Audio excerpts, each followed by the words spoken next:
morning, good afternoon, and good evening, or whatever part of the world you happen to be watching me from now. If you're watching me and I'm watching you, it means that God has given you another chance at life. And so if you're on here and you have any level of life, I applaud you for staying in the race. To each and every one of you who is under the sound of my prophetic voice, as I always say, Melody, is good to see you all. To each and every one of you, I need you to do you, me, and everybody. Tiffany Thomas, God bless you, a favor. And what I want you to do is I need you to click, tag, and share because someone needs to hear this. Missy, is good to see you. To each and every one of you, to the world renowned Car Chronicles Movement Nation. If you're logging in from another country, we'd like to acknowledge you and acknowledge your flag and salute you. So please put your flag in the comment section if you're coming in from another country. To each and every one of you under the sound of the American flags, we salute you. God bless you all. Thank you, Car Chronicles Movement, for making this slot your morning devotion. Nebraska just went up the timeline. Blythewood, South Carolina just went up the timeline. God bless you all. To each and every one of you, to my husband, Apostle Fred D. Gooden III, we need you guys to understand it is time for Bible study tonight. Be in the building or be online. And then Sunday, come on out at 11 o'clock. Please don't give up on God. You know, as I was praying this morning, hold on. I had a serious prayer meeting this morning. Trinidad, Tobago, God bless you all. Bahamas just went up the timeline. Jamaica just went up the timeline. To each and every one of you, Richmond, Virginia, you look rested. Well, I'm trying to do my best. God bless you. To Greensboro, Georgia. Jamaica just went up the timeline. When I tell you I had a serious prayer meeting this morning, when I tell you I did something that most of you need to learn how to do, I kicked the devil out of my house. You ever had the type of prayer when you open up the windows and you open up the doors and you open up every window in the house and you say, you better get up out of here? That's the type of prayer that I had. And so I am so honored to stand. I can see you all because God knows when you get 51, you really can't see like you used to. And so I'm on here. Happy birthday to all of you who are celebrating a birthday. I want to give this beep. That beep is for you. That beep is for you because you are still in the number. As you guys are logging on, you know, I want to say something to my little beep beeps in the back seat. Hello, how are you? To Sean, if you're watching, good to see you. Shavana is going up the timeline. I want to say, you know, it really is amazing that there's so many people who are giving up on the Lord. You'll be surprised how many people give up on God. You can even feel it. When I tell you, I can't talk about a lot of leaders, but when you're a leader who is inclined with the spiritual things of God, Romania, God bless you, CCM Romania.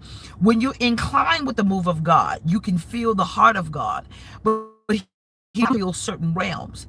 And do you know there are a lot of people who gave up on God? Never mind giving up on the Car Chronicles movement. No. I'm talking about you don't go to nobody's church. You're not a believer. You have given up. You said, I don't want no parts of this God anymore. It's too painful to live a life of salvation. Chicago, I love you and I'm praying for you. You know this is you. There are some people that say living for Christ is too painful. This is what you said. I just want to give up. You said living this life of salvation. Rufus, hey baby.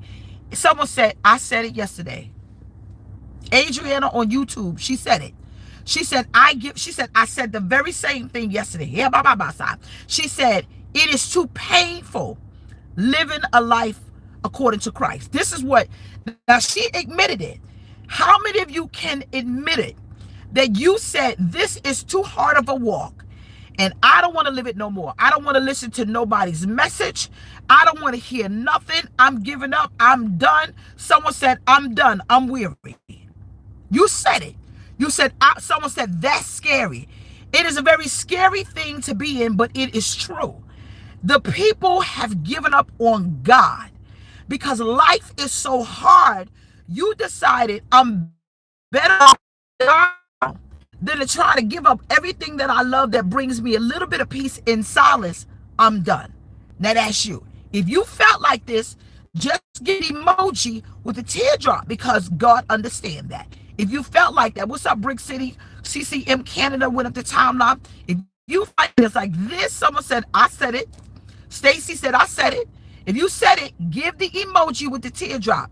The YouTubers and the Facebookers all over. Portia said, I said it. I said it. It's too hard. It's too hard. People are saying it. Natasha said she said it. The Humble Experience said she said it. Phoenix Johnson said she said it. Natasha Brown said she said it. Listen, Jessica said it. Sylvia Toot said it. These emojis that you see if you're watching a replay, I'm sorry you don't see it, but the people on Facebook said we said it. The people on YouTube, Patricia Frank, I said it. You said it. You said it's too hard. I'm done. I'm going back to the life that I know it before I gave up everything that I love to live a life that's causing me tears. Ha! How about that? See, let's be honest. This is a place of honesty. The Car Chronicles movement that's seen around. Oh, Lord. And so the YouTubers and the Facebookers collectively and simultaneously have said the same thing. Have said the same thing. I don't want to hear in a car. I don't hear nobody in a pulpit. I'm just going to live my life. Someone said, I can't afford to give up. This is where a lot of you are. And you don't think I know that? Someone said, I said that before. Crystal Lancaster said, I said it before. And so if this is you, I need you to stay right there. Because this word is going to help you. There is over 1,000 people who are under the sound of my voice. Facebook, if you act up, run over to YouTube, because I don't understand all of this. Someone said, that's a shame. No, you can't say that's a shame. Never judge someone until you know what they've gone through. And so because I know what people have gone through, I'm not judging anyone.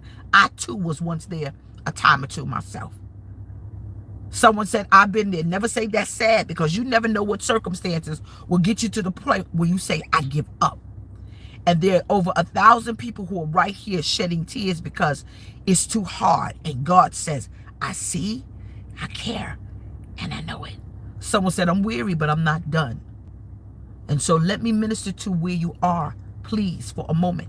And if you know someone that is there, I need you to click tag and share and tell them that the girl in the car is here, and I emphatically do care. Thank you for my husband for holding me down when I rest, because sometimes I'm going to have to do that. Let's go to the word of God. Let's go to 1 Samuel 17, shall we? People are crying right now, and someone said that's straight facts. It's too hard. Your children are acting up. You've got laid off. You don't know how you're going to recover, if you're going to recover at all. You're tired. It's so much church pain. Someone said right now, I don't even know what to do. Leaders are confusing you. I don't know who to listen to. I don't know anything. But God told me to tell you, please understand relationship and religion to get you hurt every time. The relationship with God will be there when you don't know what to do. I suggest you have a personal one with him. Can you do that? Someone said, I'm drained. Someone said, I've been waiting. It's so long. It's draining. This is where you are. I've definitely been there before. I'm reading some of your comments where people are logging on. I'm done. The family is being torn apart. Someone just said it. Put your concerns in the comment section. Put it in there. Someone said, my family is tearing me apart. Charmaine said it, and said it the truth. God's people are under attack. Yes, they are. Someone said, I've been there. Put up what your problem is. Latrice Ryan said, I've been there. My marriage is under attack. I'm just tired. Someone said, it's all this strife. People says, I'm trying to hold on, but I'm slipping. I can't. My family needs God. See, 1,331 people are saying this. Let's go to 1 Samuel 17. My marriage, my finances, and my kids. This is what someone said. I'm just tired, Pastor. My body, my marriage. I don't have any strength. I need to have renewed strength. My marriage, my kids, my finances, my health. Waiting for deliverance for my husband, and it's been years. Someone said the region. Hear me. I'm overwhelmed with work. I'm alone, and I don't want to be. See, these are people's life experience. My divorce is draining me, Vanisha just said. Someone said, I'm tired. The prison system and my family. Hear what I am saying. The enemy wants you to give up. But I declare and I decree that you can't. What they want you to do is give up so that you won't have strength to claim your victory. Let me read for you 1 Samuel 17. I'm starting from the 33rd verse, and I'm going to read down to the 40th. Can you do that? Someone said, my son and daughters are depressed and they're dealing with suicide. Someone said, unfortunately, I can't get a job. I can't get a break. So while you guys are doing this, let me minister to you right now. I need you to hear me. Over 1,437 people under the sound of my voice. Patricia Frank, I need you, baby. Can you do the counting? Someone said, I'm so close to God knows the words that she used. Hear what I'm saying? I need you guys to tag someone right now. Tag someone, say, listen to the word of God. Someone said, my kids broke my heart. My mother broke my heart. I'm going through pure hell. See, you're not alone. I'm reading these comments to let you know that you're not alone. I'm confused in my mind. Great are their lives, Princess said. My mom broke my heart. See, I'm reading these comments because I'm letting you know that you're not alone. If you feel like you're going through something by yourself, I am reading some of these comments to let you know you're not by yourself. A certain way, 1-800-273-8255. That's the National Suicide Prevention Hotline. 1-800-273-8255. Don't you dare go nowhere. Don't you dare go nowhere. Thank you, Minister Stefanetta. Don't you dare go nowhere. Someone said, my son is in the occult. I want to be married. See, these are all of these things. My mom and my father broke my heart. Hear me. Live, baby, live. Don't you give up. It gets better. Live, baby. Don't you believe the lies of the enemy to tell you that it doesn't get better. It'll only get worse. No, don't you give up. Miss Treadwell, I love you. I miss you. Hear me. David said to Saul, let no one lose heart on account of this Philistine. Nobody. So now this is what's happening. Remember, if Facebook acts up, run over to YouTube because there's something going on with this server.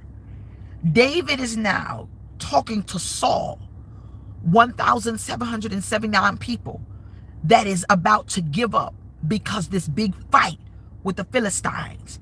Saul is looking at a big problem. David told the big problem about his God. And so even though you're telling God about your problem, you're saying it's bigger than me, and it is. But David understood.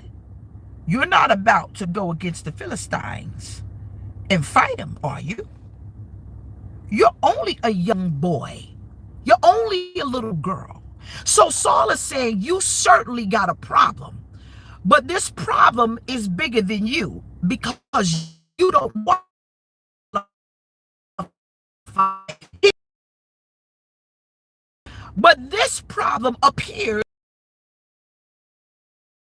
You have to understand that you don't have enough. Have enough, whatever it is that you put in a comment, you don't have enough insight to fight. Watch this. And so Saul is there. He's saying, this is bigger than us. Nobody has the intuitiveness, the finance, the strategy. They don't have enough to fight this problem that you just put in the timeline. That's what you're saying. David said, you think not? Okay. He said, but what I'm looking at a young man, and I'm looking at a situation that ain't qualified. Hold on. Click tag and share. Someone said it is messing up also over here. That's right. Y'all have to understand that this is what it is. I'm going to get up super early and drive to the church and preach from the pulpit on the mornings. I promise you, because over here Spectrum is doing something. He has been a warrior since the youth. He says, you're underestimating the ability that I possess, but you're also underestimating the ability that God gave me. Never mind the packaging. I know who holds my future. David said to Saul, your servant has been keeping my father's sheep. While you're underestimating me, my experience made me not just a teacher, but it qualifies me to win every battle in my life. I've been attending my father's sheep. He said, let me remind you, watch this. You're about to go on an interview and they want your experience. Watch this. This is what thus said the Lord when David said, let me give you my qualification. When the lions and the bear came to carry off the sheep from the flock, I went after it. Meaning this, I didn't run away from my problem. The God in me gave me the strength to run to it and face it. He said, I went after it. I wasn't afraid of what it looked like. I know that I could do all things through Christ who strengthens me. He said, I went after it and I rescued the sheep from its mouth when it turned on me. Watch this.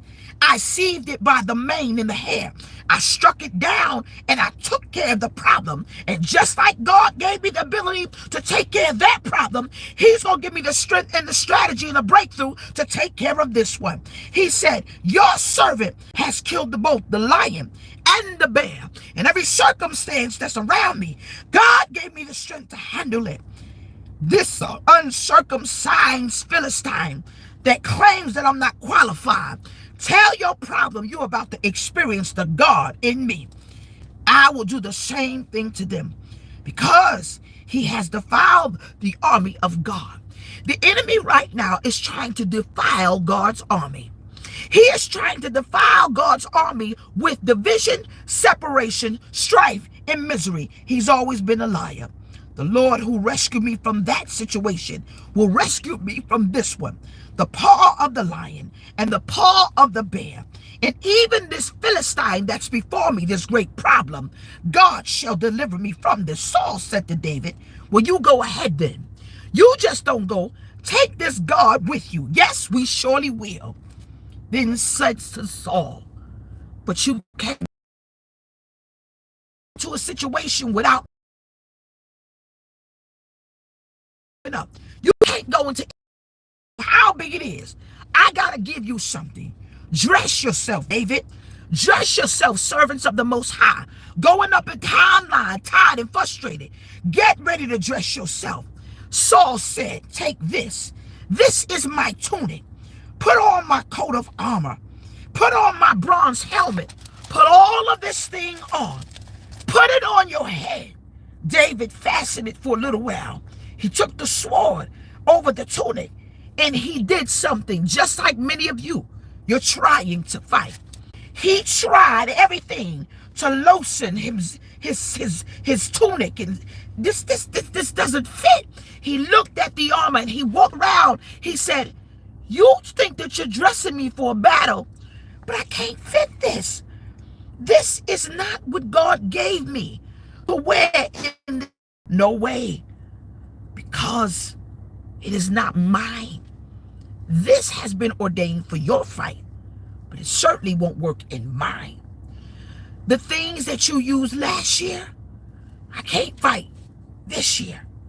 I cannot go in these, he said to Saul, because I have never used them before. This is a battle that I don't know how to fight, so I can't use old stuff. 1,857 people click tagging and sharing. Don't get frustrated. God said, hold on. Take that off. This is a different fight. Then he took his staff in his hand and he chose 5 small stones from a stream and he put them in a pouch. It was not just a pouch.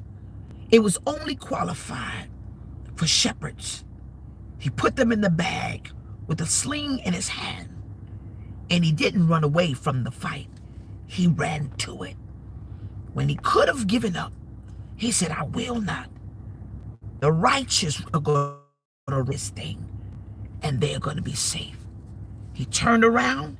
He looked at his situation. He took a deep breath, and he approached the Philistine. May the Lord add a blessing to the reading of this fine word. Let me ask you a question. Let me, in fact, tell you with every circumstance that went up the timeline, never underestimate me. Acting up, run over to YouTube. Let me help you. Underestimate me. That's what God is saying. He's saying to tell the people of God, never underestimate me. Oh, you don't think I know what's going on? I know exactly what's going on. Never underestimate me. I am going to go in the house because I really want you to get this word. And I am not simple towards the enemy's devices. Let's go inside, shall we? Let's do that.